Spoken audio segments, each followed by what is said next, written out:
So class 7th, tomorrow I will discuss regarding the chapter number 6, the Tughlaq and Lodi dynasty.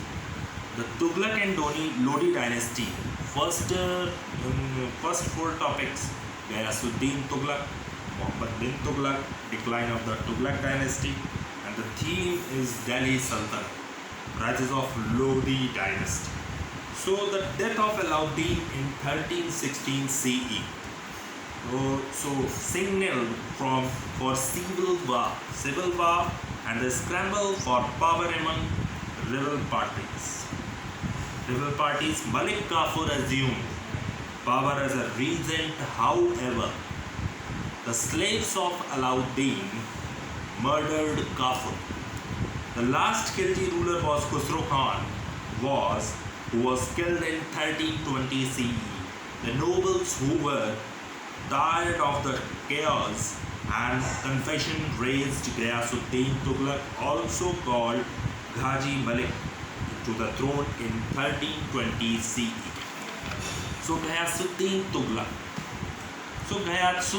Tughlaq built a new city near Delhi, which was named Tughlaqabad. After the name of dynasty, he carried our military campaigns against Pratap Rudradev of Warangal, who was defeated and his empire was annexed. Bengal was also invaded and some part of it was annexed to the empire. He introduced a few administrative reforms.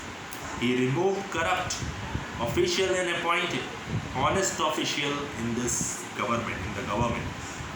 He also reduced the land tax fees to 1/10 of the produce. The judicial and police departments were deformed. Canals were dug, gardens were laid out, and forts were built for the safety and protection of the people. Ghayasuddin Tughlaq died 1325 CE. He was died in 1325 CE, Ghayasuddin Tughlaq, when the pavilion built by his son for his reception collapsed in a planned accident. Jauna Khan ascended the throne in 1325 CE and assumed the title Sultan Muhammad bin Tughlaq. Muhammad bin Tughlaq of the Delhi Sultans. Muhammad bin Tughlaq was the only ruler who had received literary, religious and physical education. So this education as well a military training, philosophical education as well as military training. He had a marvelous memory and keen intellect. He was an accomplished poet and versatile scholar. The fields of astronomy, physical science and medicine. Muhammad wanted to bring about many changes in the administration part, economy and the transport, communication systems. His ideas were innovative but failed miserably because some of them were ahead of their times. Taxation in dog. In order to introduce new crops and cultivate barren lands, Muhammad raised the tax of the top risen to half of the produce. Unfortunately, a severe famine broke out in the Doab during this time, and the peasants suffered terrible misery at the hands of officials. Muhammad later provided liberal reliefs, measures like free food and loans, transfer of capital from Delhi to Devagiri.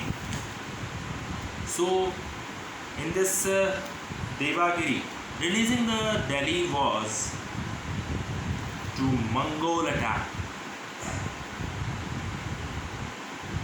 Ramble to Mongol attack. He built a new city at Devagiri, renamed it Daulatabad, and shifted his capital there. This would also enable him to control the south, but instead of shifting Only the offices to Daulatabad we made the blunder of ordering the entire population of Delhi to shift to the new capital with the belongings. Now, traveling the distance of 1500 kilometers in the hot summer caused untold misery to the people. Moreover, Daulatabad proved to the climatically unsuitable.